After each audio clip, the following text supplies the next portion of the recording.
Is there a cover? Dude, $5 is a lot of money. I could buy like a box of cereal with that or something like that. I mean, it's not like they put in any effort making those songs. What do you strum some chords? I mean, seriously, why is there a cover? Hey everybody, welcome to Is There a Cover, your podcast about songwriting. Here we talk about singing stories and living songs, in the words of the great Kent Finley. Today on the show, I have a friend of mine, Phil Hurley of the South Austin Moonlighters, and a couple other bands that I hope you recognize as well. And I'm really excited for this conversation because it's not that often that I get to sit in the kitchen of somebody who has, played all these rooms that I've heard about that are just like these fabled things to me. And somebody who has literally talked to some of the biggest executives in the music industry. And it's not that often I get to sit in somebody's living room like that, and the first thing he says is, "Hey, do you want some coffee?" And I'm like, I'm in. Yes, I want some coffee. And also, he's a great storyteller. Such a great storyteller that, sometimes I edit these podcasts, but I just didn't do this one because I liked everything he had to say.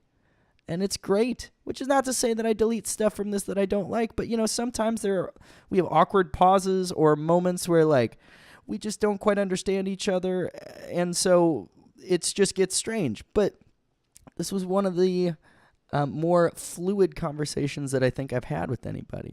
But before we get to it, I just want to say a couple things. One, there is now a website for this thing that is this podcast. It's a branch of my website, which is all new. So I finished that the other day. I posted it. So chrisstrand.com is a new thing now. So check that out. And if you go to chrisstrand.com/isthereacoverpodcast, you will find the hub for this podcast. And you can find any updates about it. An email address if you want to be on the show, which is isthereacoverpodcast@gmail.com. And I'm going to keep everything up to date there. And so if you like this show and you're talking to your friends about it and you're like, oh man, where should I send them? There's now a website for it. And we're also up on iTunes, all those other, like SoundCloud, all the other awesome places that people post these podcasts.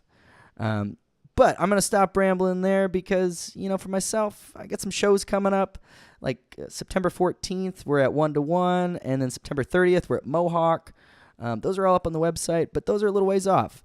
Instead, I'm going to get right to the interview with Phil. But we're going to start off with a song from their new record, the South Austin Moonlighters' new record, which is called Ghost of a Small Town. The song is their current single, You Lovin' Me. And make sure you stick around after the show because Phil is going to play an unrecorded song, so a brand new one that seems to have some significance and seems to come from a pretty happy place, which I'm thrilled that he is in. All right, so without further ado, here is You Lovin' Me.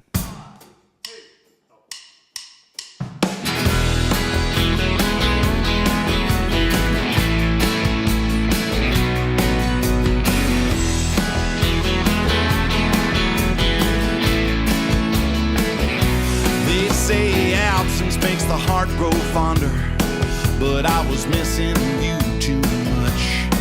Instead of time making what we had stronger, it seems like we kinda lost touch.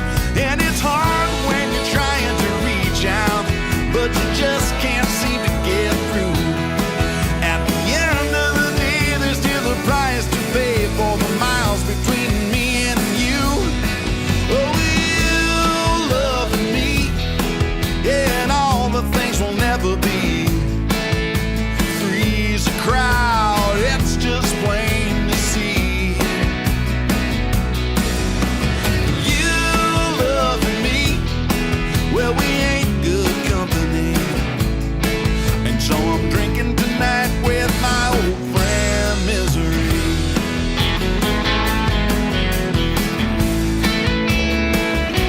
I've given up on any thought of forgiveness. Yeah, I think I can hold you to that. Those faded photos of times we spent yesterday, well now they're just a page in our past. 'Cause we had our hearts wide open when it started. Thought we knew where we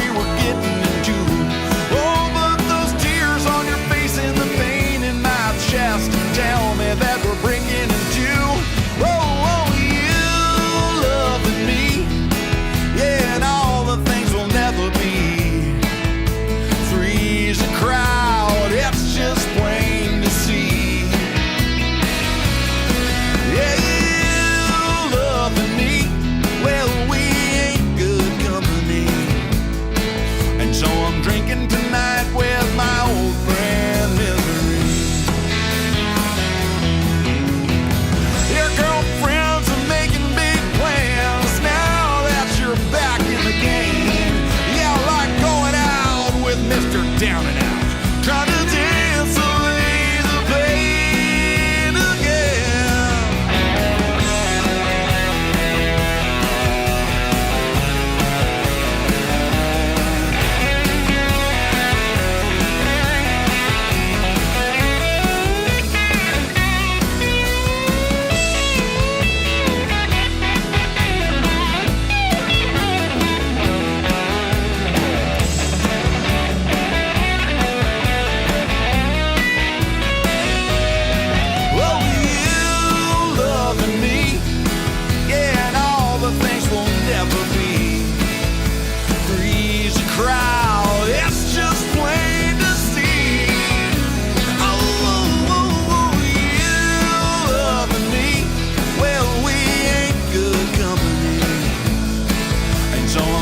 Tonight with my old friend Misery.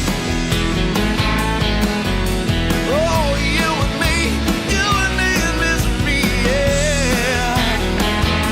Oh, yeah,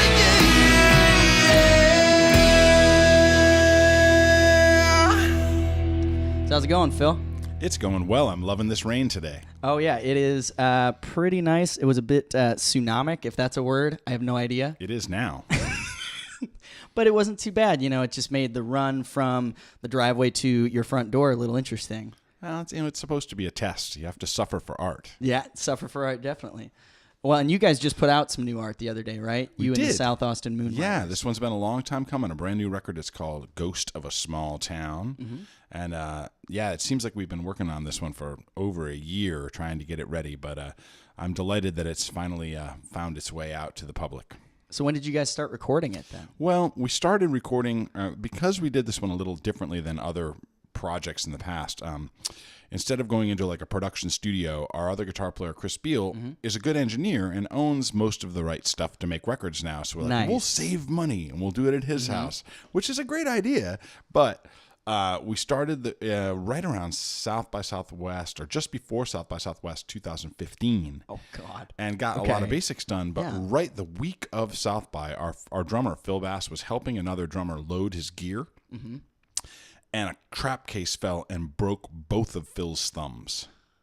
Okay. And so he literally played the rest. He had like 14 shows in a week of South by, and he played them all by putting the sticks through between the webbing of his middle fingers, and played that like that because he couldn't use his thumbs at all. He could barely drive a car. That's it was incredible that he even got through it all, but it delayed the creation of this record for quite a while he was healing.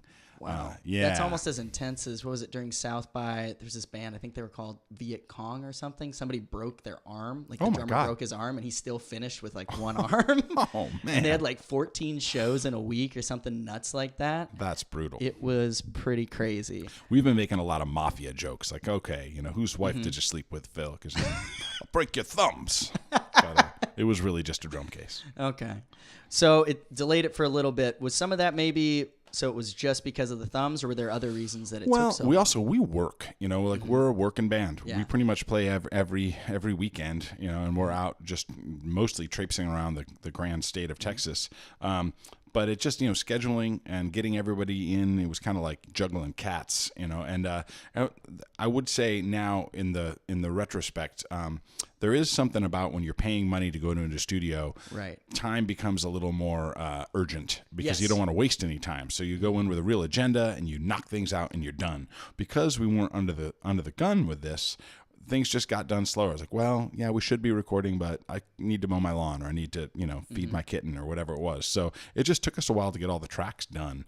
And then once everything was finally down, we realized that we needed to find someone to help us mix it. Mixing is just such its own fine art. Chris did Chris Beal had a valiant effort at did the he first do all the mix. Mixing, or? He did the first swipe. Okay. And it was close, but we all realized, you know what?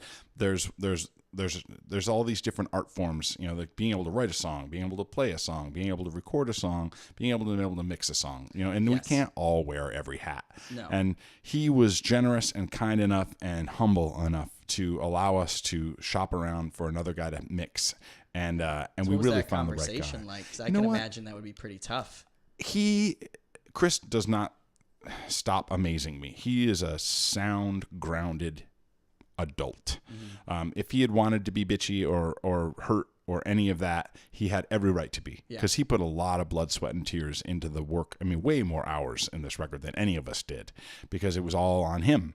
And man, he heard us loud and clear, and never batted an eye about it. And it was pretty amazing. I mean, the more I know him, we laugh because he's been with us now for 2 years, but he'll for always be the new guy.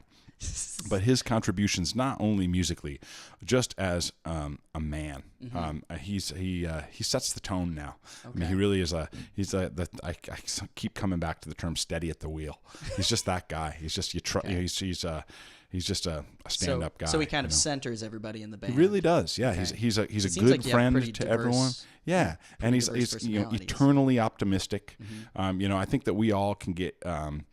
Obviously, we all, as musicians, we're all aspiring for success and hoping that things come our way faster than maybe they will. And he's the guy who just keeps saying, it's better than it was a couple months ago. We're going in the right direction. He just has perspective that's easy to lose. The manager role in some ways, the one who keeps you focused on the progress that you're making. Actually, maybe the moral manager. Lonnie Trevino is definitely the guy who every single day he gets up before I even want to think about being awake, and he's making what time? Yeah, he's up at 6:30, 7 o'clock every morning working. Wow. He does all the posters, he does all the booking, he does all the awesome. He's the guy. And he loves doing it, which is great, because I just don't have that kind of attention span. But I think perhaps that is one of the secrets of success of this group, is that we've kind of learned how to delegate, so that we all have different responsibilities, and not one guy is having to carry the whole weight, but everybody's kind of mature enough and self-aware enough to know what they're good at. Okay, so what are the different roles? Because I mean, I can hear some different musical roles. Because it's not that you guys do genre hopping, but there's definitely different. You can tell when somebody else is taking the reins, because it's okay. Sure. We all more funky. Absolutely, we all have pretty diverse influences that bring in a lot of different flavors. I'm definitely in charge of cocaine and hookers. No. Okay. I don't really know what I'm in charge of. No, I do the newsletter. I do a lot of our social media. Okay. I also am kind of the gear guru. I love gear, so anytime people, we all have pretty good respect for the stuff that we're playing. For those who don't know, we just looked at your amazing gear setup in the back, and it's for guitar players, it's like a Toyland, essentially. It is. It's like walking into Disneyland for a 5-year-old. It really is. So, but like I mentioned, Lonnie definitely does. Lonnie carries the lion's share in a lot of ways, because he does all of the booking, and he does all of the advancing shows and all that stuff. He does all of our poster art, which is something that's really centrally important. Oh, totally. Chris, as I mentioned, engineered, and he also is the guy who's always ponying up his vehicle and does a lot of the driving, which I really do appreciate. Yeah, because there's nothing worse than being the only one awake when you're doing an overnight drive. For sure. And, we do a lot of that. That is the reality of living in Texas, that we play these late nights, and you're finishing your gig at 1:45 in the morning in Dallas, and you're driving home. Yeah. So, and I do really appreciate, I went out last weekend and did some dates with a younger band who I love, and they were really sweet, and I had a blast playing with them, but it was the end of the night, and everybody, not me, but all the guys in the group had partied themselves into a far past the legal limit. And so it was like, well, guys, how are we getting back to the hotel? Don't worry about it, man. We don't need to get back there. Yeah. Well, thankfully, figure it out. Lonnie was on the gig with me, and we got the rest of the guys home safe and sound. But I do, we've all been doing this for so long at this point, and that we kind of collectively are able to avoid some of those common pratfalls, because we're just a little wiser and a little more mature. So, and I like that there's nobody who's making stupid choices like that. That's we're all not making fun. Better choices. Yeah. It's not fun to be in a band where where it's unpredictable, where you never know what somebody's going to do. Right. But so when did it start with you, getting involved in music in this sort of way, treating it as more than we'll say a hobby? Or actually, let's start with it then. When did you start playing? And what made you do it? I got incredibly lucky that, the town that I grew up in, I'm from a little town called Potsdam, New York. It's up on the Canadian border of New York State. Which their mascot is the Stoners? That is correct. Yes, it still is. The Potsdam Sandstoners, but affectionately known as the Stoners. There was just a lot of music. It's a little, liberal arts college town. And so there was music everywhere. And all the colleges and had, there were a lot of bars that had music. And so my brother's 5 years older than I am. But the moment he got an instrument and started wanting to be in bands, I was in too. Because I could sing in tune. He didn't want me to be in because I was like 8 years old or 8 or 9 years old. But so, yeah, I think the first band how did you get involved? Like, how did you ask him to be in the bands? Did you bother him? Was it like the tag along situation? It was. And also he and his friends couldn't sing. Or they didn't think they could sing, and I could sing in tune. So the very first bands, we were doing, Foreigner and Van Halen and silly cover songs, but I could sing, and my voice hadn't broke too, so I could hit all those high notes. Nice. So that was being a kid, and we had little cover bands that were just fun things all the way through grade school and high school. But when it started to get serious was in my senior year of high school, again with my brother, we started a band called Gigolo Ants, and we wrote our own songs. And in my hometown, that was unheard of. Like, people were actually almost pissed off. Like, you can't do that. It was like, yeah, we So would they get mad at you at shows and stuff? Oh, yeah, like the clubs wouldn't let us play. Really? Because they didn't want original music. Oh, my God. Which was really odd, but Wow. but we I'm not exactly sure how Dave Gibbs and Steve Hurley, who were my other members of Gigolo Ants, they were able to secure a radio spot on the local college radio station. Nice. And we were merciless. We promoted our own band more than we played anybody else's music on that. And so you could do that? You didn't get in trouble? I don't know. I mean, there was probably a listenership of 50, but because in this little small town, we had, access to the radio, and we had made some demos of our own original material. And also it wasn't hard to do like a saturation of posters around town. So we had done all these posters before we even had a drummer that said Gigolo Ants somewhere soon. And so by the time we actually played our first show, people were curious. I mean, even if we were awful, it would have been kind of a curiosity. Yeah. But we were actually pretty good. And so we had a following in our hometown while I was still in high school. And I was a senior in high school while these guys were seniors in college. And so they were kind enough to wait for me at the end of that year when to finish high school. And we moved all together as a band, the four of us, to Boston, Massachusetts. Cool. And Boston at that time was happening. I mean, and it was just about to happen even more because there was already a bunch of good bands that we enjoyed, but we've moved and it was fertile soil. Who were some of the bands? Well, the bands that we were really into, you probably haven't heard of. There are bands like Dump Truck and Big Dipper and Cave Dogs, and none of those bands really reached the national level that they probably should have. But very soon after we got there, suddenly the Pixies happened, the Throwing Muses happened, and then at wake of that, the Lemonheads and Buffalo Tom, and Mighty Mighty Boss Tones, and Dinosaur Jr. and Letters to Cleo, and all of a sudden, to be a Boston band was hip. Yeah, and we were right there in the epicenter of it. Our first gig we ever played in New York City was that fall. I think I was still 17 years old. Oh my God! And we opened for Soul Asylum. What? And got a record deal. Wait a minute. What was that like? Walk me through that. That was pretty mind-blowing. I can't imagine it. Like at 17, I was still playing in like horrible VFW halls, just like to your friends, and like there's the one kid who's sneaking in booze in the back and like falling over people. Yeah, I mean, in Boston, they were really. I'd been playing in bars for years, but when we moved to Boston, they were real sticklers about drinking age. So I used to have to like wait outside the club, and security would walk me in, and I'd play, and then they'd walk me out. And it was always kind of a pain, but that's what we were doing. But the New York thing, I mean, I was from New York State, but I'd never been to New York City. So anytime you went to New York was kind of a wonderful combination of horrifying and exhilarating, because New York was a very different New York back then too. It was pretty sketchy. And this club was in the meatpacking district, which is very very shishi now. But back then it was like transvestite hookers and it was pretty nasty. It just sounds like they're going to be dead bodies like on every corner. But sure enough, we there was a fabled club in Hoboken, New Jersey that was called Maxwell's, and I think they just closed last summer.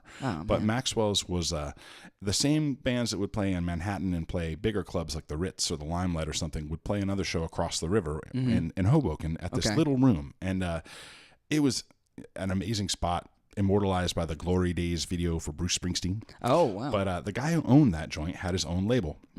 It's called Coyote Records, and Coyote had hip bands. They had Yola Tango, who Oh, were still yeah. around, Chris Stamey from the DBs. Okay. And, they had music that we liked. So for him to, and there were also sister labels with Twin Tone, which was happening out of Minneapolis, and Minneapolis had just sold the replacements to a major label deal, which was unheard of. But they had Soul Asylum and the Jayhawks and bands that we really liked. So.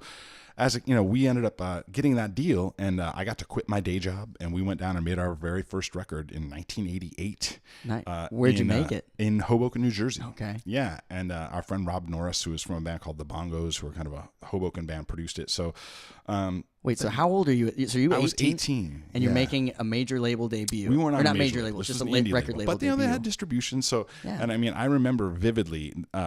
It was on vinyl back then. Man. When we first got the copy of this vinyl, we just looked at it and we're like, that's it. We're rock stars now. Awesome.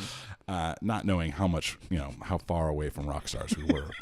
But the fact is, I was 18 and we were able to start booking tours for ourselves we would go from like Montreal all the way down to, we had friends in Athens, Georgia. Okay. And we could play, because we were getting support from college radio, we could play those circuits and make money, make enough to, and we were sleeping on floors and in a crappy van, but that's all we wanted to do. Yeah. So at that age, it's enough. You don't. Yeah, it really doesn't was. bug you anymore, or at that point in time. So we were out, doing it on a professional, semi-professional level. By the time I was 18.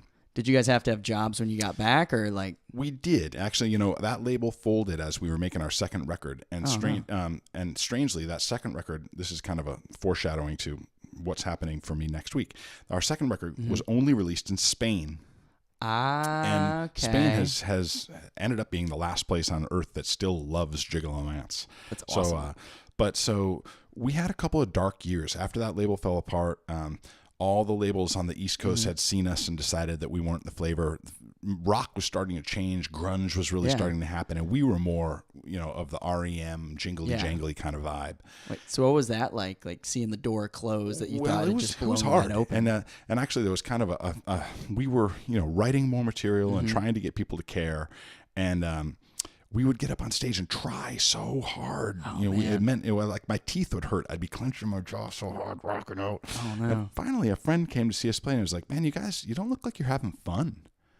And it just rang a bell with us, where suddenly it was like, "Oh yeah!" And the next batch of songs we wrote were just fun. Like we like a lot of stuff to go bam, bam, and just rock. Yeah. And we had never, we had all these rules about what we were supposed to be as a band. Like we were kind of restricted. We weren't supposed to be this and we weren't supposed to be that. And so all these image oriented and things like that. And also we thought that distorted guitars were for heavy metal and guitar solos. Like my brother especially, whom I adore, but he had very specific rules, like no Gibson guitars. Gibsons were only for heavy metal. And he was the oldest brother in the family, wasn't he? So he's like, listen, I am the dad figure. So once we kind of broke down that wall and we started having fun, and that next batch of songs reflected fun, and we made a single. We fired everybody who was involved with this management, and we made a little 7-inch single of 2 songs, a song called Bloom and a song called Cope, and we printed up 1,000 copies on 45 by ourselves. That single changed our lives. We sent it all over the place and ended up getting to the hands of Fire Records in the UK. Cool. And they sent a person over, said, "Yeah, we want you." And we're like, "Are you serious?" And so they literally sent a person? Flew a person to Boston to take us out to dinner. Did they tell you this person was coming? I'm hoping I think so. they did. Yeah, but, that'd be pretty awkward. We couldn't believe it. We were like, "Are you serious?" And so, sure enough, they had a deal on the table, and that single was released in advance of us going over, and it ended up taking off. So I mean, that single in 1992, in just really in England. Okay. But it was like a top 10 single of the year in the NME that year, along with like Blur and Oasis and stuff like that. So when we did our very first shows in London, we showed up and the shows were sold out. Wow. And the press was there, and we're like, wow, okay. So that's awesome. We had a career there. And so we were able to kind of parlay our British success into a bidding war in America. And that did you guys move over there? Or we didn't move over there. We would go over for months on end, though, and they would just have a flat for us in London, and we'd tour all around the UK. So what was that like? Because I'm imagining being like 20 years old. How old were you at that time? By that point, I was probably 22. 22? 21, 22, yeah. And my brother had gone to college over there, so and we we were really enamored with all things English. Yeah. We were we were really clued into the English music scene. So it was a dream come true. Yeah. I mean, we were, other than the coffee, terrible coffee, but no, we were in hog heaven. I mean, it wasn't like we were making a ton of money or anything, but people cared, and it was like you could feel it. It was like there was momentum. And When it's the label taking care of you and basically like being like a parent. Was that happening where they're just like, oh, you guys, you do this, you do that, just be here by this point in time and be able to play? For the most part, yeah. And we had a good road crew that we stuck with. One of the things that starts to happen as you succeed is you start to kind of build your family around you. And it's important. And you got to have folks that you trust, and you have to have folks that you can stand being stuck in a van with for 8 hours and stuff like that. And so we started to build our English family over there. And it culminated in some big hits. Our last single that came out off that first record was a song called "Where I Found My Heaven." That was the one that was on the Dumb and Dumber soundtrack. Yeah, when they're riding on the bike through the mountains. And that song is still like a karaoke classic in England and stuff. It never really translated into the hit that it should have been for us here in the States. But unfortunately, what happened when you tried to come back to the States? Because I think you were heading there. We did. We ended up signing a big deal to RCA Records here in the States, and we had great management. We had a company called Gold Mountain, and Gold Mountain at the time was doing Nirvana and Beck and the Beastie Boys, Sonic Youth, Cool. I mean, all the right bands. So it sounds like you were in the right place. We were, and we had, we got to be on MTV and Conan O'Brien, and we were right there, kind of knocking on the door on the right bills, and we were the perennial opening band. Okay, we were out on the road with the Cranberries, we were out with Lemonheads, we were out with we did a lot of work with the Counting Crows. But for whatever reason, I kind of know the reason. But our first single was well received. We made a cool video starring the young Chloe Sevigny. Oh, what? It was her first appearance was on our album cover and in our video before she was a movie star. She was still a high school girl from Connecticut.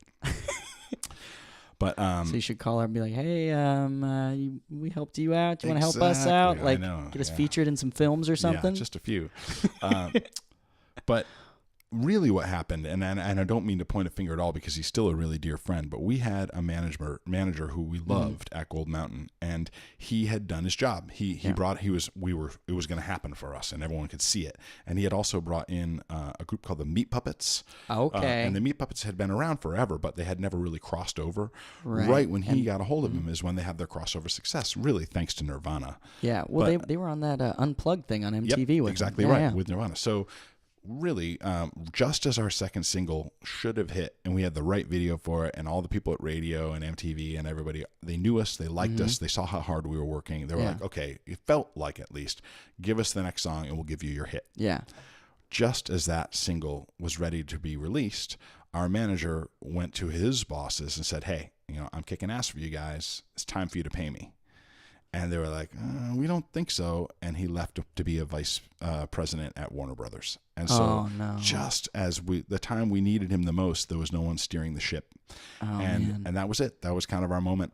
And then it was gone. And we kept touring, and we were still out doing more work. But as far as that push to push it over the top to have that hit, our time had gone. Wait, so what was that like then? Because I could imagine just being maybe not infuriated, but I'm sure there'd be that too, but just being incredibly disappointed because you're working, and then something out of your control takes it away almost. Yeah, and we toured for 15 straight months.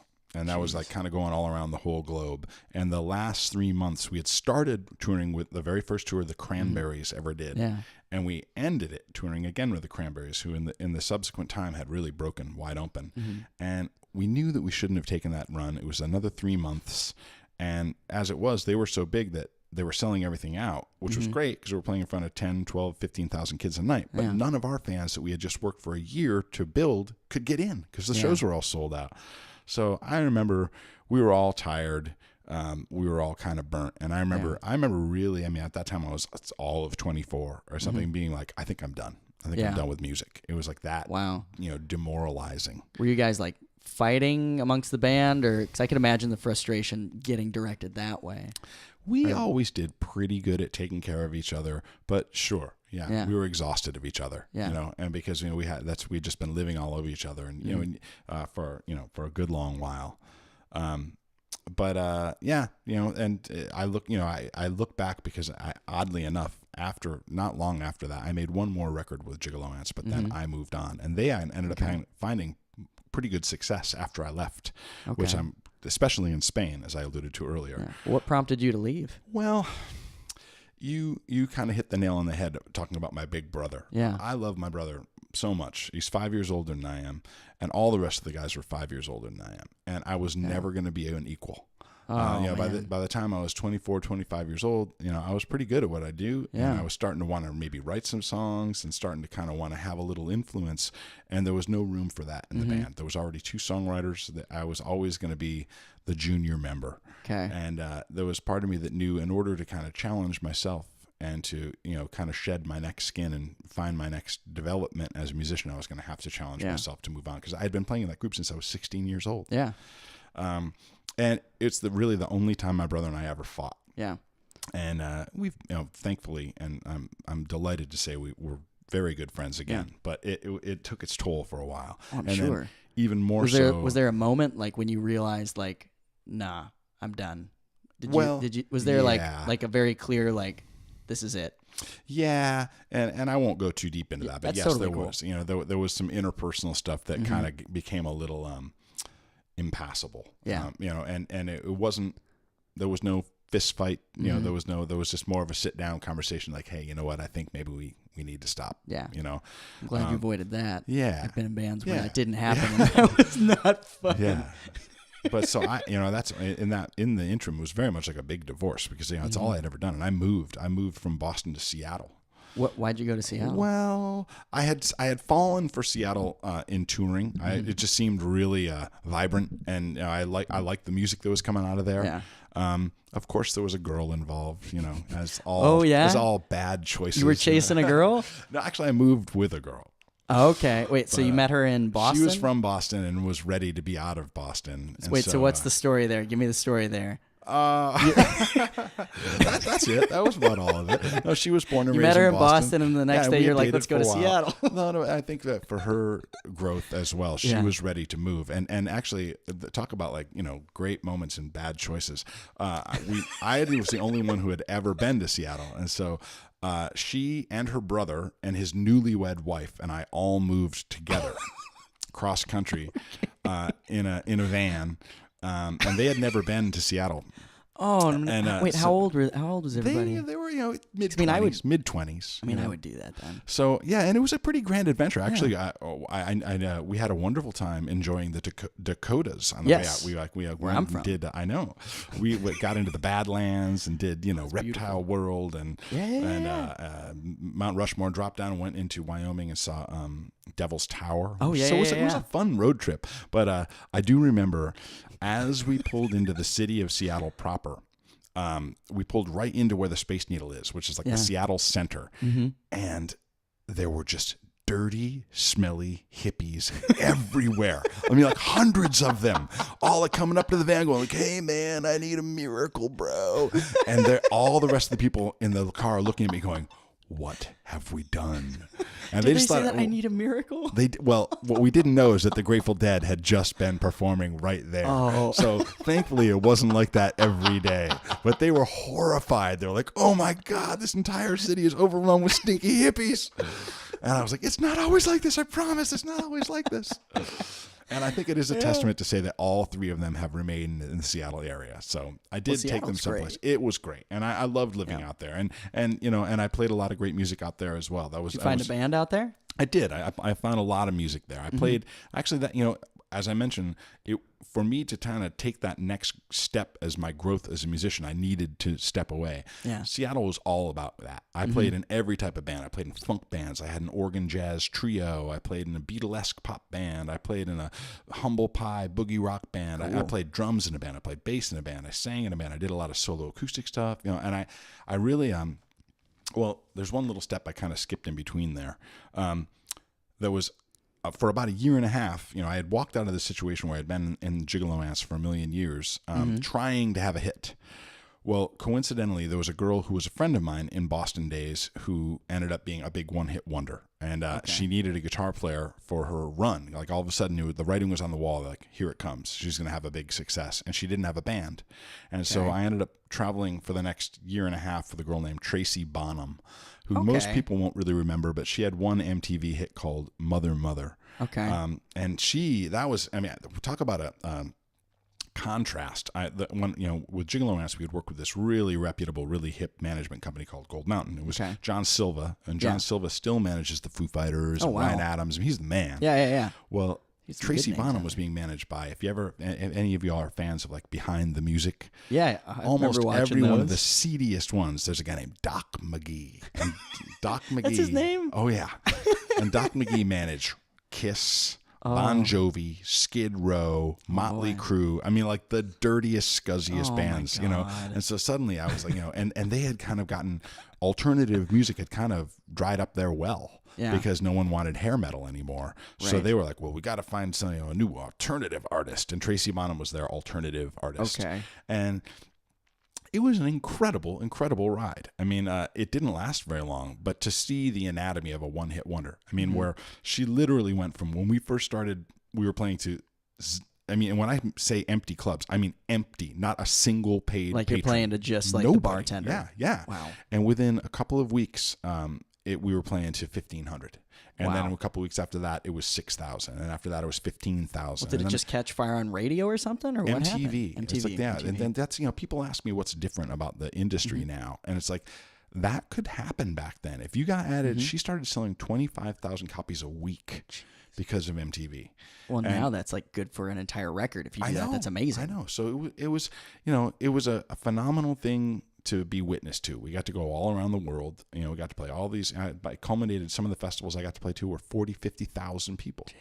And awesome. So it was an incredible experience. And when it was over, they wouldn't even put her next record out. Oh my God. So wow. It was like, they just take what they want out of you and then drop you. Yep.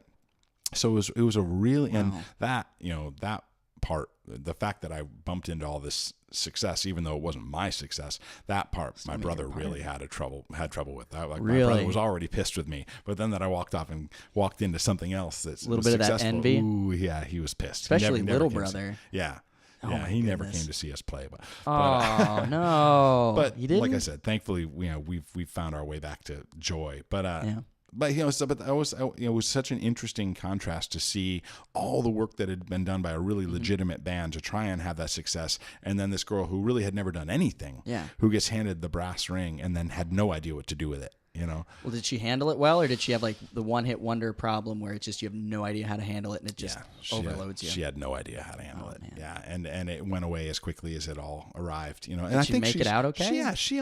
I'm really proud of her. She seems to have found a really happy life. I think she's found a lovely husband, and she still makes music, and I think she has a place in Brooklyn and a place up in Woodstock, and so she's doing still fine. making great music, and she's the one thing. I mean, for a one-hit wonder, that girl was absurdly talented. I mean, it's not like there wasn't like she, maybe she didn't get that second hit, but she had no lack of talent. I mean, she was one of the best singers I've ever been around, and I have nothing but love and respect for her. But it's crazy how that happens. It's just, it's not all about talent. A good chunk of the time, it's just, are you in the right place at the right time? Yeah. And I actually thought this other songs on her record should have been bigger hits, but it almost felt like maybe the management, and this is speculation on my part, but maybe like the label or the management had come in so heavy-handed, like, you're gonna give us a hit, that they're like, okay, here's a hit. Yeah, that's your only hit. Now go away. Wow. I don't have any reason to know that that's true, but it could felt they that do way. that back then? Could they just be like, we just need this out of you, and then we're gonna be done with you? Oh, that's it. Absolutely. Especially MTV. I don't know who you had to pay or whatever, but people forget how much influence that channel had. There's really nothing like that. I mean, I think that there used to be a lot more. I still love press and I love rock magazines and stuff like that. But if you were on the cover of Rolling Stone, or if you're on the cover of Spin magazine or something like that, it was a big deal. Like that meant it translated into sales. I'm not really sure if it translates into sales anymore. Well, I suppose just maybe notoriety and like traffic, I guess, on things like Spotify and all that. Right. Yeah. Another subject. Yeah. We'll get there. But wait, so you're out in Seattle and Yeah. and then you're touring the whole time, right? Yeah, and and thankfully I had kind of worked up enough of a reputation from those bands, from Tracy Bonham and from Gigolo Mass, that I did work with. He's not that known here in the States, but there was a big English band called the Wonder Stuff. Okay. Miles Hunt from the Wonder Stuff and I did a bunch of work together. I got the call from the guys in Fountains of Wayne. I played with them for a while. I got to tour Australia and Japan. I feel like there's with a them. video of you playing with them on some like Australian show. Oh, really? I'd like to see that. I think it's on Yeah? YouTube Oh, I'll somewhere. have 'Cause to I look it up. remember it was our mutual friend Pat Brooks told me, like, Okay. "Hey, dude, check this out." And Oh, I was I'd like to I see remember that. those guys. They were Stacey's great, Mom, man. right? Yeah, That was yeah. their hit? I played with them in the record before Stacey's Mom. But man, those guys, I mean, you've heard, I mean, especially Adam Schlesinger, their bass player, is like one of the best writers on the planet. He wrote the song for That Thing You Do. Oh, yeah. He wrote that song. the Tom Hanks movie. Yeah. Yeah, and he's written a lot of. He's one of those guys who can just write to order. He can Yeah. like write in any style, and they were sweet dudes and just consummate musicians, and it was just a joy. I mean, it was really that was a fun experience. So you're playing with them, and then what comes after that? Well, once again, a girl. I had I'm met sensing a trend here, yes, Phil. Yes, I know. I had met a lovely gal while I was with Tracy Bonham, who was from Holland, and we got married while I was living in Seattle, and so I was married and living domestic bliss. And, Wait, so she lived with you in Seattle? She did. She moved over, and actually we went through the joys of immigration and all of that paperwork. that sounds rough. We got married 3 weeks before 9/11. And so we had to deal with all of that, and it was, just a total nightmare. Yeah. Wait, so how many people did you meet that were just like scowling at you like you were every single one of them. It was like we never fought until we had to go into that immigrations building. It was terrible. It was really we survived it, but that was a hell of a scare. Especially and right not after you much just fun. get married. I know. So not long after we were married, we were in Seattle for a few years, but then we had an opportunity to move to Holland. Okay. And one of my sisters is married to a German man, and she had told me that she thought part of the success of their marriage is that they had both lived in each other's cultures and in each other's countries. So I was like, well, makes sense. Okay, I can see that. So, and I was excited. I always loved being in Amsterdam. Yeah. So suddenly I had a why beautiful wouldn't flat, right in the city of Amsterdam. Well, I had just made a solo record, and I was quite proud of. Like first time ever, like a Phil Hurley record. Did you All play my everything songs. on it? I didn't play every instrument. I had the opportunity to hire all my favorite Seattle musicians. Nice. So I got to Nice. really cherry pick all the right guys, and there were mellotrons and upright basses and all the, it was a cool record. Yeah. And I had all the artwork done, and I thought, I had had this success over in Europe, and I thought, well, I'll be able to go over and have a career. I couldn't get arrested in Holland. It was like definitely the height of like a DJ culture there. Oh, And- man. And I would tell people I play guitar, and they would be like, why? And I would go out and just try and play on the streets, and people would like cross the street to avoid me. It was Oh a my nightmare. God. It was really rough. And so Wait, so like what was that like for you? I mean, going from like all this like one-hit wonder success Yeah. to then like I'm going to go out here, I'm going to do my own thing, and then it just nothing. it was really challenging. Yeah. It really was. And I had no musical contacts. I didn't have anybody to jam with. I did a couple solo acoustic shows, but like it was truly like the one thing that I had done my whole life had been taken away. I started to paint. I started to, I was inspired. I went to the Van Gogh Museum. Okay. And I was like, well, I'm pretty awful at this, but at least I could exercise those creative muscles. And I would look up and realize, wow, I've been doing this for 4 hours, just And really what did you have in immersed front it. of you? Yeah. I mean, some of them were good and some of them were better. And like any other, artistic endeavor, the more I did, the better I got. Yeah. Do you still And, paint? I haven't for a while. I'd like to. I'd like to do it again. I'm busy enough with music that I haven't had that much time to do it. But it's not a bad problem. But so that whole chapter was relatively short-lived and ended violently and abruptly as I got pushed out of a plane on its way over the city of Los Angeles and crash landed in 1,000 pieces in Los Angeles. And Wait. What happened? What happened? Again, not to get too deep into it, but That's fair. things. Well, I liked being married. Apparently, she didn't. Okay. And so while I was in LA on a visit, I got an email saying, "Don't come back." Oh my God. And I've never seen her again. Wow.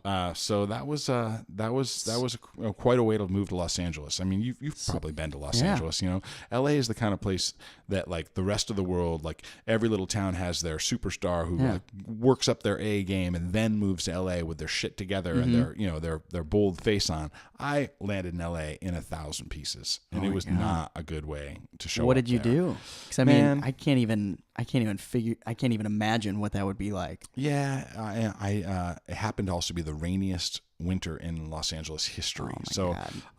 I licked my wounds. I realized after a little while, as probably anyone who's listened to this realizes when you're heartbroken, you've got like a couple of week window of opportunity where your friends will listen. Yeah. And after that, they don't really want to hear about it anymore. You know? They just want you to be better. Yeah, exactly. So it's like the only thing you can do is just figure out, like, you know, and you know, how to get through the day. And like, you got to feed yourself and you got to bathe yourself and you got to figure it out. And I was lucky. I mean, and I think she may have known this by dumping me into Los Angeles.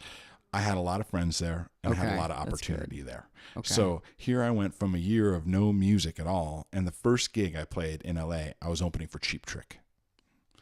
Well, that sounds like a good transition. Like, okay, wow. This is, and I was back on, you know, I was playing bass with my friends Letters to Cleo, and that was the first gig how did you get back into that? Because I can't. Well, everybody, a lot of my musical community from Boston had all relocated, including all the Gigolo Mask guys, like all these friends who knew me and knew my skill set. Yeah, they were all there, and they were like, "Well, great, Phil's here." You know, were you able to like pull it together emotionally to get up there and play? Because I mean, I know after things like that, I'm kind of ruined for a little while, like a month. So I guess, you know, the one thing that I've come to see is love for me. The loves of my life have unfortunately come and gone, but music is always there. Yeah. Like music has been the one constant in my life that has always been there for me. Mm-hmm. So, you know, I played that gig. We played down in Long Beach and got to, you know, be there looking at all crazy Rick Nielsen's guitars and stuff. And I was like, this is where I belong. You know, it was like, you know, I tried to convince myself that I could exist without it. But once I started playing again, I was like, wow, this is who I am. This is who I'm supposed to be. So, I was lucky in that way, and I was lucky that I had good friends there. So then did it feel like sort of a rediscovery of yourself in some ways then? Yeah, and there were opportunities to do a lot of different flavors of music. I did a lot of stuff, like ended up writing and performing all the music for the first Louis C.K. show called Lucky Louie. Dude, I love that show. Yeah, I wrote the theme song. No, what? I did. That's me playing harmonica and playing guitar. What? Yeah, and I did all the music for the Greg Barrett show. And then his new thing, he found Paul Simon. So I guess you got. Did you? I didn't know about that. Yeah, Horace and Pete. Paul Simon does the theme. Oh, really? Okay. So, wow. Wow. You were on the way. That's awesome. And then, you know, I was playing a bunch of music. I ended up finding the guys. I skipped a step there that was lovely. That I ended up working at a really historic guitar store there, which, you know, obviously we've mentioned I love guitars, but I got to work for a man named Fred Wallachy at Westwood Music, and that was just an education. I mean, because this was, you know, this shop had been around since the 50s, and it had just the best of the best, and this is where Jackson Browne came in, and Stephen Stills, and Joni Mitchell, and you know, I mean, so just the clientele was amazing, and I was working there when these two customers came in, and Nick and Sean, and they heard me play guitar, and they were like, dude, what are you doing this weekend? And that was where the group Stone Honey was born out of. And so I had literally met them as customers, and that blossomed into something really special. And so, you know, tell us having about something that, well, you know, that really gave me something to look forward to, because these guys were vivacious and fun and my age, and weren't hampered with a broken heart, and didn't care about my broken heart. They liked the way I sang and played, and they were like, dude, let's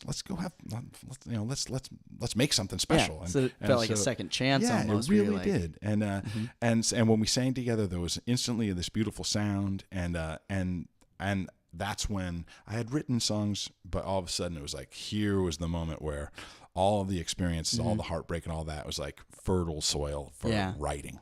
And I feel personally that's where I had written songs. I think they were okay. I think it was in that moment that I started to really figure out how to craft a song. Yeah. And I did a lot of co-writing with Sean Davis from Stone Honey, which I had never done any co-writing. And I still play songs from that era that I really think were like 2 years down. Yeah, There Is Light and stuff like that. Those all came out of that era. And that was just magical and fun. You know, it was like that. And that made me, even though LA was still a hard grind, you know, day to day, I had that little thing to look forward to. I've always loved being in a band. You know, that's always been my thing. I've always been, I can do solo stuff, but I like the camaraderie of a group. And I found that again. And they were my friends, and we were a gang, and we were building something together. And so how was that? So that, I'm sure, fulfilled sort of the discontent maybe that was happening with Gigolo Ants. It like made it more where everybody felt a little more equal, maybe. Absolutely, yeah, absolutely, yeah. And you know, and yeah, they loved. They not only, you know, was I allowed to write songs, I was encouraged to write songs, and we were all, you know, helping each other kind of take those steps. And, you know, I think each one of us, is fair to say, didn't really want to be in another band, but there was a sound that we made together. It was like, oh, this is a band. Yeah. You know, so it was, and that happened relatively quickly too. Like how long did it take? Well, just you know, like we had done a month or so, or a couple weeks. The group came together fast as far as the sound, like the members. Yeah. But and we had played. You know, we had a residency early on at the Knitting Factory, which was right on. Oh yeah, it was right on Hollywood Boulevard. I know the Knitting. Yeah. I mean, I've never been there, but I've definitely heard of it. Well, that's cool. And cool club, and they believed in us, and we had this whole idea of like we were born out of a living room, and so we were going to make the stage like a living room, and we would bring couches and lamps, and we would have people right on stage with us, you know, so that we tried to kind of erase that divide between the crowd and the band and make it more intimate. Wait, so you just brought up people from the audience? We did, yeah. We had our friends just like there with us, and it was pretty cool. I heard some slight reservation. Well, it was a relatively cavernous room. Okay. And so what we found is that Nick Randolph had this incredible house that was like kind of up the canyon that goes up to the Hollywood sign. It's called Beechwood Canyon. Wait a minute, you were near the sign? Yeah. Oh my God. Nick had this beautiful bungalow. You had to walk up 75 stairs to the top of this hill to get to this private little house. And this house had Hollywood history. Ginger Rogers had lived in this house. Shelley Duvall had lived in this house. I mean, it was special. And this was our clubhouse. This You're blowing is where my mind here, Phil. Well, it was pretty mind blowing. And what we found is that the gigs that we would do in LA and down in Hollywood were functional, but the parties afterwards were outrageous. Yeah. And so everybody, even if they missed the gig, would make the party. Wow. And we would hold court at these parties. That's when when we first started, we thought we were going to be an electric rock band. Yeah. And we had 3 electric guitars across the front. Well, for the parties, we would strip it down, where Sean and Nick would both play acoustic guitars. Our drummer would play a cajon. Our bass player would play just bass through, Dave Fennessy was his name, would just play through a little bass amp. And I would play an electric guitar, playing country chicken picking stuff, but just through a small amp. And we didn't use microphones. We would just sing to the living room. That's where the sound of Stonehoney really happened. And we would have the whole room singing along with us. Suddenly, like, we had... You know, like, well, I mean, I saw this. One of the things I really appreciated about the social scene that I saw that you and Pat and Tom and everybody had is you all enjoyed each other's music. Yeah. And so you all had like hits in your own living room. Like, you know, you'd play one of your songs and everyone's singing, you know. Yeah. Well, I had never really seen that before. And that's what we had with Stonehoney, where it was like suddenly like our friends were requesting our songs and they were all singing along, and it was like, wow, you know, that we could feel that something special was happening. Well, yeah, in a house concert environment, that's like one of the most special moments you can have, I think. And I had never heard the term house concert, and I didn't realize that that's what we were doing. We were making our own house concert, you know. That's awesome. So in the midst of one of those house concerts, parties, this was so Hollywood and so cliche. This kind of heavy set blonde guys literally smoking a cigar. Oh my God. Really? Yeah, he really was smoking a cigar. Pulled us outside and he was like, "Boys, I love it. You know, I'm going to make you guys stars." And we were like, whatever, man. Yeah, you know, okay, I was dude. like, you know, there's pretty girls inside. See you later. Yeah.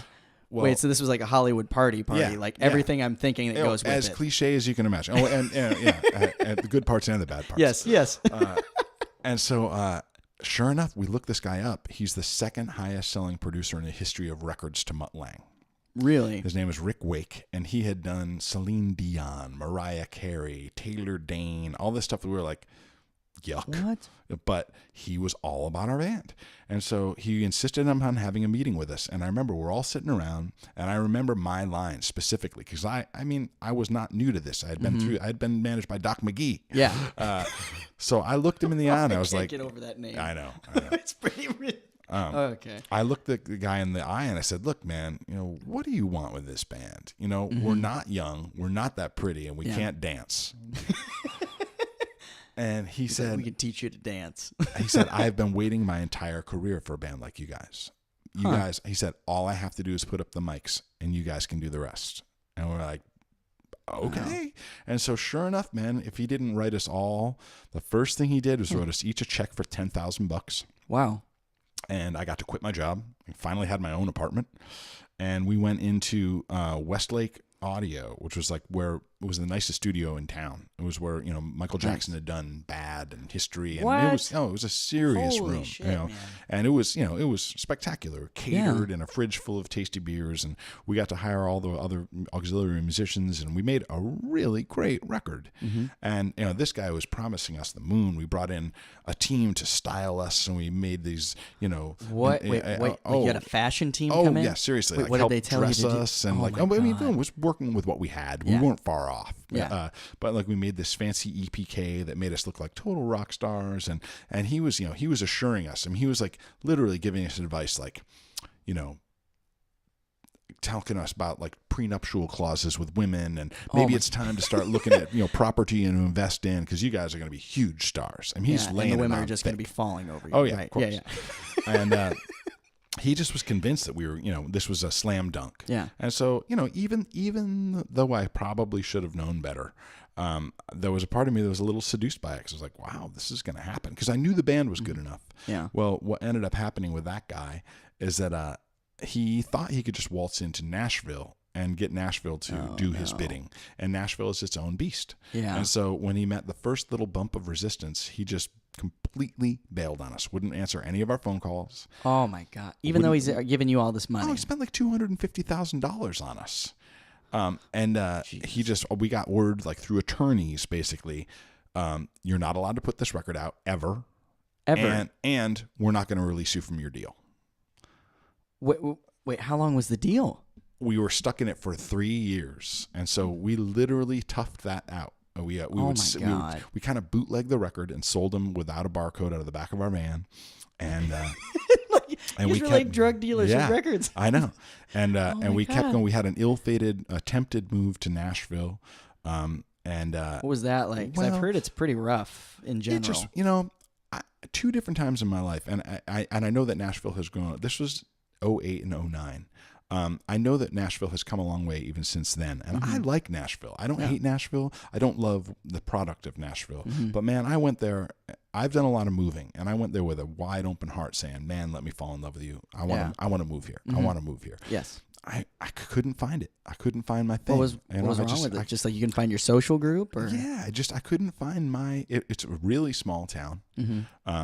And I just couldn't find my groove. I wanted to desperately. I never found, and I think it's probably cooler now. I know, because I think a lot of like, I've heard it's a lot like Austin now. Yeah, that's what I'm hearing. So I'd almost like to give it a try again sometime.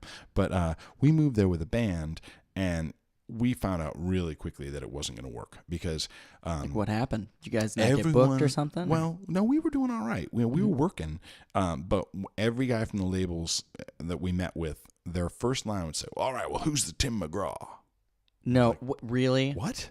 And they would say, well, who's the lead singer? And I'm like, well, actually, all four of us sing. And the lights just went off. That was it. They would just be like, nope. And you'd look at their desk, and they'd have a Beatles box set, an Eagles DVD, a Fleetwood Mac record. And it was like, you can have more than one singer. But the moment they heard that, they were basically like, next. And, and then even the guys that we would play a song for, like I remember we had a pretty bitchin' acoustic version of that song 2 years down. There was like all this a cappella. And I remember, one guy from a major label, he was the head of the label, saying, you're the best band I've heard in 10 years. And if I sign you, I'll lose my job. Jesus. So we knew that there was no reason for us to be there. How do you handle that? Well, like, hearing that, I can't even imagine, like, because I'm assuming for them, it's all just like a money game, because they need to make money. Yeah. And they know statistically that if you have one person singing, you will make more money than if you have four, like in general. Yeah. And, so and also just for their marketing and all that kind of stuff, we had, on our drive out to Nashville from Los Angeles, we had this kind of amazing Austin accident where we played one kind of goofy show, at Momo's, and went out Okay. that night and saw Jesse Dayton play at the Broken Spoke, which was Oh yeah. Who pretty we went and electric. saw. Yes. Yeah. And that I had never really seen anything like that. Yeah. You know, first of all, he's a badass. Yes, he is. And it was Valentine's Day, so everyone was all dressed up, and I had never seen a two-stepping club like that. Mm-hmm. And I was moved. I was really, I mean, I thought like, you know, this was as beautiful as Preservation Hall in New Orleans or Yeah. the Blue Note in New York or something. This is like quintessentially American, and I love it. Yeah. You know, That's awesome. So like Austin really hit a nerve in me. I enjoyed it here, but that one I was like, I want this. Like, Yeah. I want to be near a town that has this. Yeah. And so the next day, I've told this story a lot of times, and forgive me if it's I'm repeating That's myself. okay. but- I don't know if I've heard it. well, this is a true story, and this is just one of those loops, you know, like one of those moments that life hands you an opportunity. So, friends of ours from LA had moved out here, and they had a house up in North Austin. They said, you know, we know you guys are broke. We'll feed you dinner if you'll sing some songs in the living room. Nice. Game on. Yeah. We show up and we're singing songs, and while we're playing, this beautiful red-haired gal comes in, and she loses it. She's taking notes. She's making phone calls. She's like, "What was that line? Oh my God!" And she's like, "You know, who are you guys?" I'm like, "Well, we're Stone Honey," and it was Graham Parsons' only child, Polly Parsons, and I'm a huge Graham Parsons fan. What? And so, I mean, I sang, actually, I got to sing, I sang a version of She by Graham, and she took me in the kitchen with tears in her eyes. And she said, "That's the best I've heard anybody sing Oh that my song since God. my dad." And I was like, How "Oh my did that? God." What, It like, blew my mind, you know, because I'm a huge Graham guy. well, especially I'm sure that came out of nowhere. You're going from like, Yeah. this will get me barbecue Right. to like, Yeah. oh, So she insisted that we stick around the next day. I think we were supposed to be in Fort Worth. And she's like, "You can't leave. You have to come to this party and play." And so we were like, "Well, okay, we'll shift stuff around." So we go to this party in North Austin, and it's like the party you've always wanted to be invited to. Yeah. I mean, senior citizens to little babies, pancakes on the stove and fresh made ice cream and oh my God. beers and joints and beautiful girls and music. And it's just like, wow, you know, this is the party, you know? That sounds awesome. And halfway through, she's like, she interrupts the whole party, and she had found an original artwork poster of when Graham had played the Armadillo World Headquarters. Yeah. And what we didn't know is that the person whose home we were in was Eddie Wilson. And Eddie Wilson owns Threadgills, but he Okay. owned the Armadillo World Headquarters here in Austin, Texas back Yeah. in the day. And she said, "Eddie, you know, I want to present you this as a gift from me and Stone Honey. This is a poster of when my father played your joint. Oh, Framed my and beautiful," God. and like stopped the party. And it was like, how did we get credit for this, you know? Just take it. So- Just take it, man. Absolutely. And so they set us up in the living room, and we started playing. And in the very first song, people were just dancing in the kitchen and having a blast. Wow. And like this whole room just like embraced us instantly. Mm-hmm. Eddie, I think, just at that time came up and just wrote a blank check and said, "Write if what you need. You guys are my boys." Wow. And we just suddenly had an Austin family. And coincidentally, we were on our way up, on our way to Nashville. We were going to Memphis, Tennessee to go to our very first Folk Alliance conference. Okay. Yeah. And we didn't know what to think. We weren't a folk band, you know. And so we show up at Folk Alliance, and kind of a similar thing happened where from our very first gig, suddenly it's working. You know, Yeah. people are just getting excited. Yeah. And so we're feeling it. We're like, wow, you know, this is going to happen for us. And our entire Austin posse, including Eddie and his entire Threadgills folks, had come to Folk Alliance, and they were the life of the party. Okay. Had a big concierge lounge set up, and they were feeding us and keeping us in, you know, drinks. And so just this amazing, again, this Austin connection that was tangible. Yeah. And really heartfelt had taken place. So we go to That's one of the Nashville, things and that none Austin's of that. really good yeah, at, you exactly. know? So here we go, moving to Nashville, and we're looking in our rearview mirror, going, "What was that? Yeah. And why are we here? Oh, yeah. Like, you know, spinning our wheels with these people who just don't want us here. Yeah. Why aren't we in Austin, Texas?" So we briefly went back to LA, and we lost our drummer along the way, but we relocated and we moved here in 2009, and I think it was the best choice we made. I mean, unfortunately, Well, and what started happening when you guys moved here? well, Just like playing gigs and like yes. getting like good shows, good Very rooms, and quickly. all that. Yeah, they gave us a residency at Threadgills right Nice. off the bat. North or south? Or were they- North. But okay. back then we were packing that room. We were Yeah. we were putting hundreds of people up there, and it helped us grow our base fan base. And there had been these two guys who followed us around at Folk Alliance. They were at every gig we were doing. Like, who are these guys? Like, kind of older, bearded dudes. Okay, so like the people in the back of the room, like weird people like in like with a their David arms Lynch folded. film. Like, are they liking this or are they hating this? But like, they keep coming back for more. You know? Okay. So finally, I looked at the name tag of this one guy, and his name was Why was he wearing a name tag? well, because it was Folk Alliance. Oh, okay. I was just picturing this guy following you around with a name tag the whole time. Yeah. And his name was Jimmy LaFave. Oh. And he and Fred Remmert said, hey, we own this recording studio in Austin, Texas called Cedar Creek, and we have a record label, and we would love for you guys to record for our label. Yeah. And so sure enough, they stuck to their word, and we went in and we had this idea that I don't know if you're aware, you probably know the band Uncle Tupelo. Oh, yeah, totally. Tweedy's old band. Exactly. Jeff Tweedy from Wilco and J4R from Sun Volt. Yeah. Well, their final record they made was called Anodyne, and they recorded completely live at Cedar Creek. No kidding. And so we had this idea of like, well, let's go in and make a completely live record at Cedar Creek. And we even went one step further and hired the drummer from Wilco, their first drummer, Ken Coomer, to come down and play drums on the record. And we had Earl Poolball playing piano. And we had our friend Lewis Myers playing steel. And we made a record for Music Road Records called Cedar Creek Sessions. And it's a damn good record. I mean, it really is truly live. You know, all the vocals, all the solos, we cut it all, you know. Did you do like one take, like whatever we get is what we get? Or No, we did multiple takes. Okay. We would check, pick our favorite performance. Okay. But we weren't overdubbing. We weren't pitch correcting. We just were like, this is the band. And, that's cool. And we toured hard on it. We went coast to coast a couple summers in a row. And I mean, I love Jimmy. He's become a really good friend of mine. I ended up playing with him. The label didn't do a great job for us. Okay. But we had, we gotten picked up by a booking agency, and we worked and worked and worked. But it just, we couldn't make any money. Yeah. Like we were just, going and driving 6 hours to play for $150 and stuff like that. Oh my God. And we were having to hire a drummer back then. So it just You're basically sending all that money to the drummer. We really were. So it got to the point where, even though we loved it, and we had been doing it for 6 years or so, the finances had just fallen out, and we literally just couldn't afford to do it anymore. So it whimpered to kind of a sad end. Oh man! So then the band sort of dissolved, and then. Oh wow! And then what'd you do after? Well, I stuck around, and lucky enough, the Moonlighters had already kind of started as a little side project, and then also Jimmy LaFave started calling. So I played lead guitar for Jimmy LaFave for a couple of years. Yeah. That took me all around the country. I got to go to Europe with him, which was great.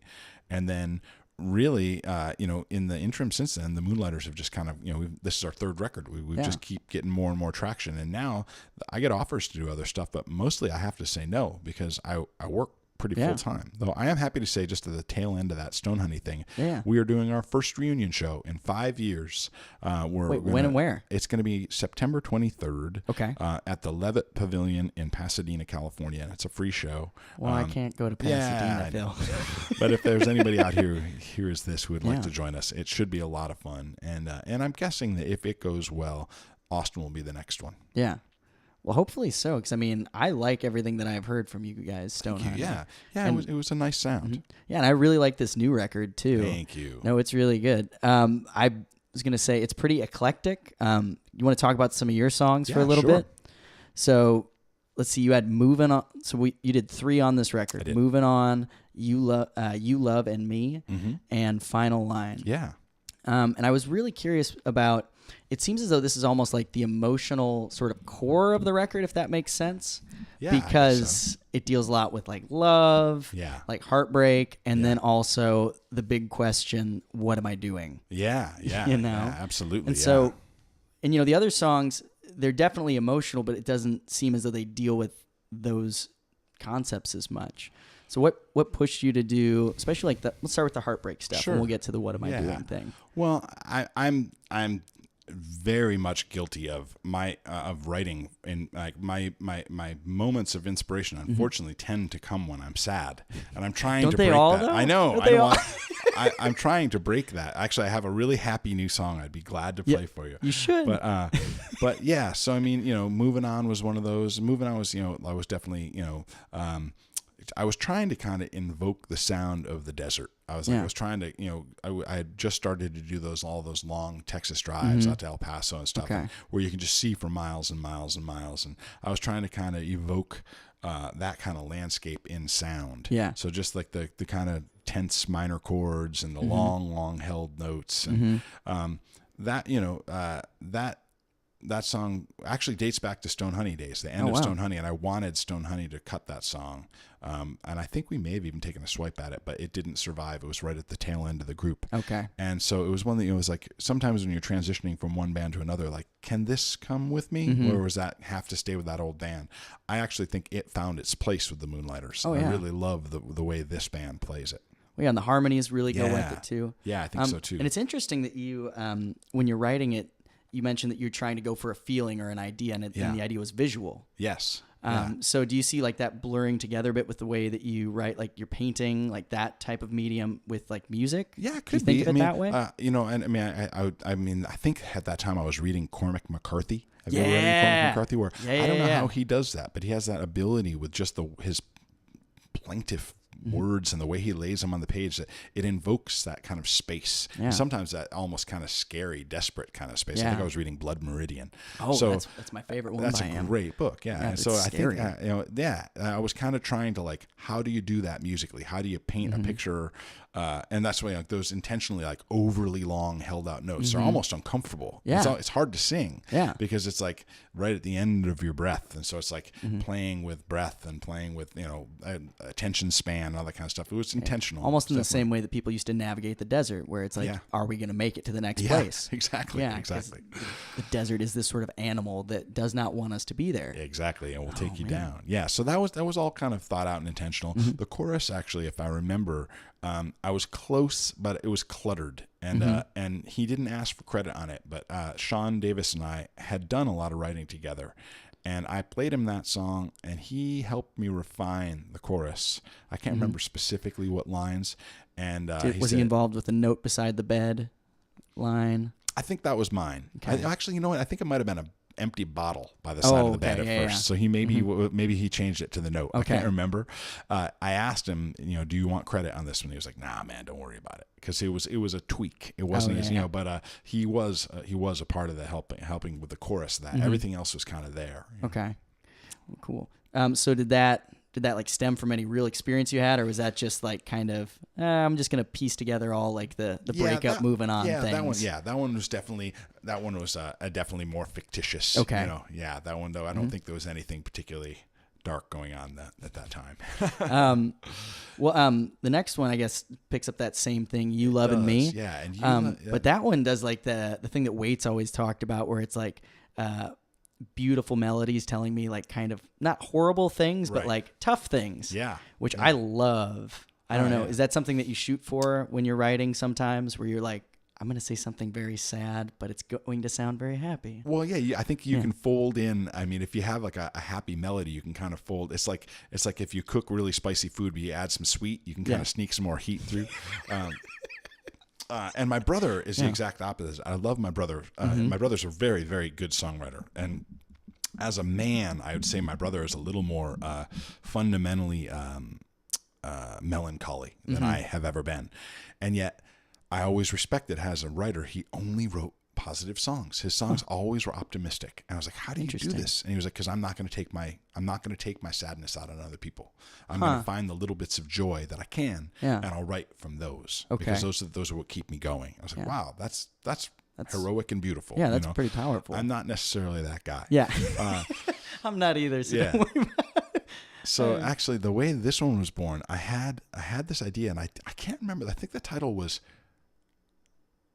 It was a little bit different. It wasn't You Lovin' Me. I think it was like I can't remember what it was, but I was writing with my friend Aaron Beavers, and he misheard the title. He was like, oh yeah, I like that one, You Lovin' Me. And I was like, I like that too. That's what it's called now. That's what it was. Yeah. So, that one. I mean, this one was from life, and it wasn't. I hope this song doesn't come across as being mean, because it wasn't supposed to be mean. But I had seen a girl when I was living in Los Angeles who was very kind to me, and it was the first person I had seen after being married, and I knew that I was not going to be the best person to date. Yeah. But it was almost more of a friendship than a love affair. But I moved to Texas, and we tried for a good long while to have this long distance thing. Oh man, and it's the worst. that's what that song is really talking about. It's talking about, absence makes the heart grow fonder, but I was missing you too much. And it's just saying, all the things it couldn't be. Sorry, how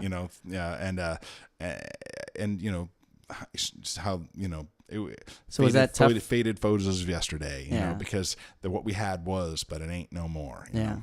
Wait, so because I know I've done the long distance thing and it's rough. Yeah, it's really, especially if you like really care about the person. It's incredibly hard. Oh yeah. So I mean, like, how did you just have to have one of those conversations where you're like, I'm not coming back. We can't, but you shouldn't come here. Or something like that. That's exactly what it was. I mean, I think that I had gone out and been back in Los Angeles over the holidays, and it wasn't good. Like we hadn't done a good job with each other. It wasn't mean, screaming, fighting or any of that, but it was like it was catching up with us, the distance. And I was driving back. I think for some reason I drove back in a U-Haul with somebody. I can't remember, but so I had a lot of time. Were they moving or something? Must have been helping. I think maybe Nick had the last of his stuff that he needed to bring back out or something like that. I can't remember the circumstance, but it was a plenty long drive to just sit there and think. And I realized that, this has got to stop. Like for the good of us both. Like she was in a good place in her life and was about to take steps to advancing her own career in the right direction. That needed her to be there. I was doing the same thing in Texas. And it wasn't mean. It wasn't I hate you and I never want to talk to you again. It was I love you, go do your thing, but I got to go do my thing too. And this isn't gonna. If we keep, in order for us to turn that page in life, we'll have to break up. And so and she heard me and thankfully was she we're still the same good friends. Thing? Yeah. Okay. Well, I don't think she was thinking the same thing. Oh no. But we have repaired a good friendship, and she's a great person. And I don't know if she knows this song is about her, but she probably put it together. Well, I'm sure. We like to think that we were cryptic, but I'm sure they figured it out really quick. I know. There would be that one detail where it's like, oh, really? Yeah, exactly. Like, oh, this is a character. Yeah. It's not you, I swear. Yeah. Well, it's good that you were able to repair it, because I know that's something that is really hard. I know. For me, it's really hard. I'm not good at it. Well, like I said, like there was never a moment of like, I hate you or any of that. So it was more just about growing up, and so that was cool. And it's funny, that song seems to be the one that's catching on here for Texas radio, because it's got a little bit of that Texas-y kind of country sound. And as I was listening through it, that was the one that I was like, okay, I'm going to repeat that. Like, because I usually just like play it, or I'll do the thing where I'm like, okay, I'm going to go tell the chorus, or like just let it go for a bit and then be like, okay, next song, get an idea. And that one I'm like, nah, it's going to keep going. Let me go back again. Because it's got a great hook. Yeah, I think and I so mean, too. it's very radio like ready, and I do not mean that in any sort of bad way. Hey, I think you have to have things that are radio ready, and it seems to be, we've done a lot of radio stuff recently. It seems to be kind of playable on KUT and playable on Coke and playable on Sun, and it's like it kind of can fit into a lot of different formats, because it's not like too country and it's not too rock and roll, or it kind of. For whatever reason, I got lucky enough to have the first single. I think there's plenty of songs on here that have that possibility, but at least this is our first shot at going at radio. Oh, definitely. Well, and it seems to be doing really well with all that. And then what prompted like the final line? This was and I had real reservations about even. I mean, I knew that I liked this song, but it's pretty raw. Totally. I think it's the rawest one on the record. It is. I had to guess. It is, and it's a little scary to lay yourself out that much on a record. But I had written the music for that song, and I liked it. I really knew that the music was good, and I had a lyric that just wasn't good enough. I had what some was line, it? Oh, I can't remember. I mean, I had some line about. And I was singing it with the old lyric, and I had some line about, here I am again, just playing in some shitty bar, and I'd look up, and there's the bar owner looking right at me. I was like, but not yours, and so I knew that melodically I had something, and so I reached out. There was a lyricist who had helped me with a song in Stone Honey days called "Dance with You Tonight." Okay. That is one of those songs that in another time and place, I swear it could have been a hit. Yeah. You know, and maybe still someday somebody will grab that song. I think it's probably one of the best songs I've ever been part of. And so there's a guy named Alan Miller, and he's a lyricist who writes a lot with Raul Malo from the Mavericks. Okay. And he's lovely. He's a no nonsense kind of guy. If he didn't like the song, he would have said, "I'm busy." Okay. But I called him and I said, "Alan, I think I got something. I need you." And so I sent him the song, and he was like, "Yeah, okay." And he would call me. Did you say it just like that with the yeah. And he'd call me like, I think I got something. I'm working. And he'd call me 3 days later. "I don't know, Phil. I think I got something here, man." And I was like, "Okay, dude." And finally, he sent me the lyric, and I was like, "Wow, yeah." Like because there's some desperate lines in that, saying, "Is there still something here for me? Is this all that I'll ever be?" I mean, those are some pretty tearjerker moments. But I do hope at least that people hear the final line of the chorus, which is, "I ain't quitting until I reach the final line." And because I'm not going to stop. This is who I am. This is what I do, and it's all I know. And I do feel like this. It says there's still another song in me. And I know that there is, and I know that I'm not done. And I'm not gonna stop until I find it. And hopefully one of these ones, like for all of us, I hope you get it, man. I hope that we all have one song that buys us a house. I hope so too. Because we deserve it. And, and I think that when you're writing from a place of honesty and like that, those are the songs that when they hit people hard, that other song I mentioned, Dance With You Tonight, or the one There Is Light that I have. I've had people come up and tell me tales. So like, this song changed my life. Like this song made my sister finally realize she needed to go into rehab, and she's been 3 years sober. Jesus. It's like, wow, my song did that. Wow. Like when and we've all had those songs that have impacted us. Yeah. And to have somebody come to you, even if it's one person, and tell you that you've affected them in that way is huge success, I think. Hopefully each one of us will find one that helps us with some financial success as well. Oh, hopefully. But yeah, I really had reservations after I heard this one. And also we missed hard on the mix of this song. Like the first mixes, time? Yeah, the mixes were totally wrong. It started out with like banging drums and this huge gated reverb, and this is like and a I was Guy like, Clark song. Yeah, I was like, man, we need to strip this down to me and my acoustic, Yes. and so that's why we went back and kind of completely reshaped the mix. And so it's definitely the most intimate song on the record, and sometimes it's hard to find a spot for it in the set because we're kind of a rollicking rock band.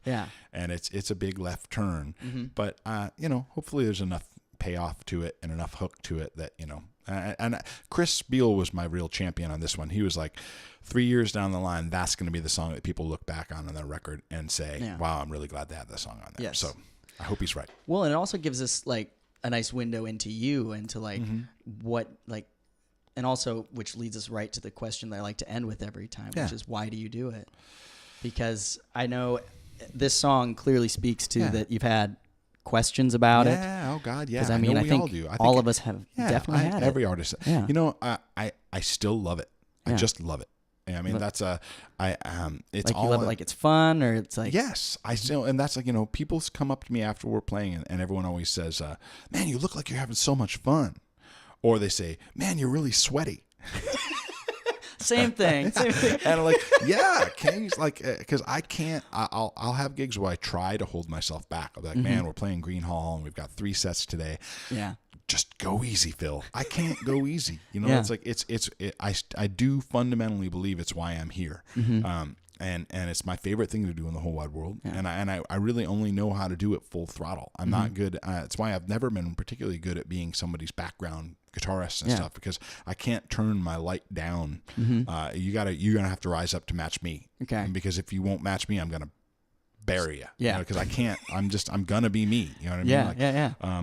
But and did it take you a while to figure that out? Or like to figure out that listen, this is what I'm doing, and I'm going to do it this way. Yeah, catch up. And I've been told to tone it down by other people, and I'm like, no, I'm gonna then I shouldn't be in Miley Cyrus's band or whatever, because. But let's be honest, that you could get a house off of playing. I know. 2 of my really good friends are in her band. No, they're not. Are they? Yes, they are. Yeah. And they own nice homes, but you know, we can all talk about artistic integrity all day and all that kind of stuff, but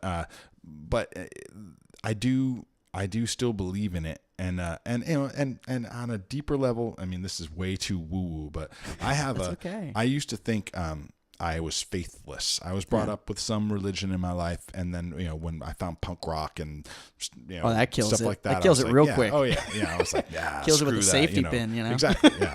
But what I realized in later life is that I do have a spirituality. My spirituality comes from music. Yeah. And that my favorite artists, there is an undercurrent, if you'll allow it to sneak in, that's leading you there. When I listen to John Coltrane, when I listen to Jimi Hendrix, there is something profound that when they're all the way out on a limb and they've just kind of relinquishing the reins, something divine is coming through them. Yeah. There's something that is bigger and bolder than them, that is like it's their expression of the divine. Wow. And I can't achieve it every time I play, but I touch it. Yeah. There are moments where I'm playing my guitar and I got the tone just right, and my eyes are closed, and I just let my eyes roll back in my head and let my hands go someplace where I don't know who's playing it.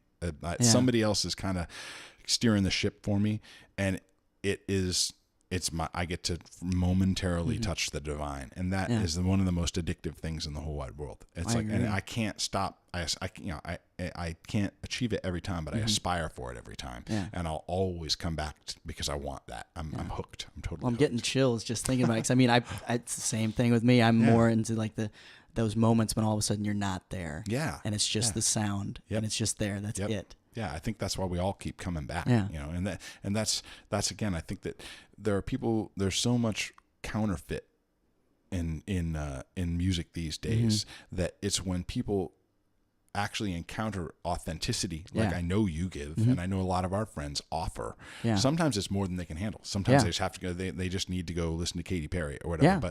But there is something when somebody is being honest and singing from a place of vulnerability and honesty. It has that ability. The word I use is soul, and everyone has a soul, whether they know it or not. Yeah. And you have that ability to. I think that that's why music is used in ritual of every religion around the world. It has an ability to reach in and touch you on a spot inside you don't even know you have. Yeah. And when you get touched there, it's profound. It is. Like, goodness. Like I said, I'm having bumps just going on my arms as we're just talking about it, because you're slipping back to all those moments where it's just like, this is it. Yeah. I don't know. None of the rest of it matters. This is it. Yeah, exactly. And that's one of the best things out there, I think. I agree. And I think that's why we all keep coming back to it. Yeah. I'm not sure that there's anything else. I think that is, somebody else suggested to me once that music is the sound of emotion. Yeah. Music has that transcendental property that it has that ability to cut through all the crap and go right to the center of the business. And I think that's why we all keep needing it. I think that's why music survives. Well, totally. Because it expresses what words can't. Yeah. It definitely does. Yep. And it feels like that's probably the best place possible for us to start backing off the interview, I think. Well, so I sure appreciate it. The new record is Ghost of a Small Town. Yes. With South Austin Moonlighters. Yeah. Where can people find your stuff, and any shows coming up? Well, you can find us through the World Wide Web. There is the SouthAustinMoonlighters.com, and also on Facebook and Reverb Nation and Spotify and all those kind of fun things. But this week we're off to San Angelo on Thursday. We're doing the Viva Big Bend Festival.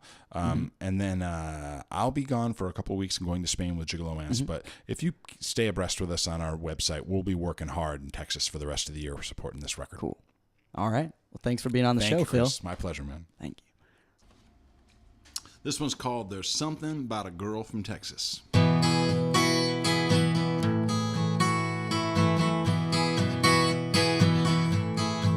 Well, I wasn't born in the Lone Star State, and I never thought I'd call it home. I'm from coast to coast and town to town. My heart, it had to roam. Oh, but now I'm starting to see the light, and the sky is starting to clear. There's a secret only locals know. It's something they hold dear. They know there's something about a girl from Texas that makes a man's heart feel at ease. You'll forget about all of your exes, 'cause she's the only one you'll ever need. Yeah, she's the only one you'll ever need.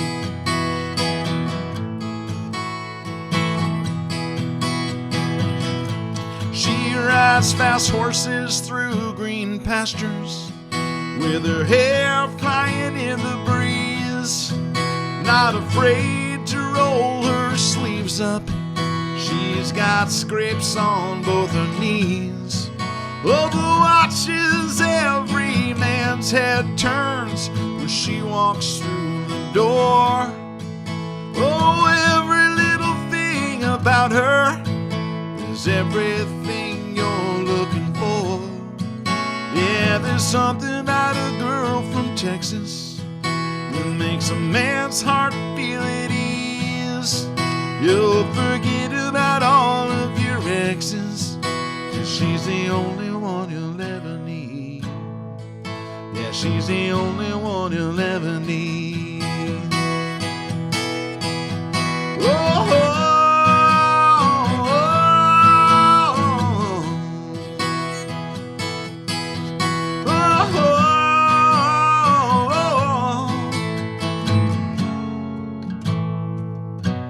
yeah, so if you're ever lucky enough to find one, a Texas girl of your own, be kind, don't try to find her, give her plenty of space to roam. Oh, but make sure that you treat her right, count your lucky stars, hold her head close to your chest at night and in those early morning hours, because there's something about a girl from Texas that makes a man's heart feel at ease. You'll forget about all of your exes, 'cause she's the only one you'll ever need. Yeah, she's the only one you'll ever need. Oh, she's the only one you'll ever need. Oh, yeah, that girl from Texas. Oh.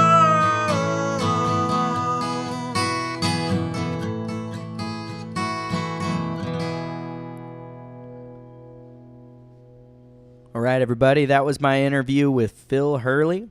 And that last song is an unrecorded track called There's Something About a Girl from Texas. And I got to say, given a conversation that we just had, it was great to hear him end with a tune that it's a happy song. Because, just talking to him, he seems like he is in a good place right now, which I couldn't wish anything better for anybody, especially somebody like Phil, somebody that I revere as a player, as an artist, and most importantly, as a person. He is one of the best people that I've met in this city, and I am thrilled that I've met him, and I can call him a friend, and also, goodness, he's got some good stories. If you picked up nothing else from this interview, I hope you picked up that he is an awesome musician with a great band, and that he has some pretty good stories. And I would love to have him back at some point in time to get some more of those. So look at the SouthAustinMoonlighters.com for some of their upcoming shows. They've got a ton of them coming up in the Austin and greater Austin area. I think they're even getting further out in other parts of Texas. Check them out. Their record, I believe it's number 9 at Waterloo right now, which good for them. That's awesome. You can find it there. You can find it on iTunes, Spotify, all those places. Go check it out. It's a good record. You will not regret listening to it or purchasing it, because that's really what helps artists quite a bit. Okay. In 2 weeks, the next episode, we have my dear friend, Miss Casey Leung, so stay tuned for that. If you haven't subscribed to the show yet, hop on iTunes, or you can follow us on SoundCloud. Please do if you're enjoying the show, and tell your friends, because all of that stuff helps, and any little bit that we can get for help is very much appreciated. All right. So between now and the next time. Be kind to each other, guys. All right, talk to you later. Is there a cover? Dude, $5 is a lot of money. I could buy like a box of cereal with that or something like that.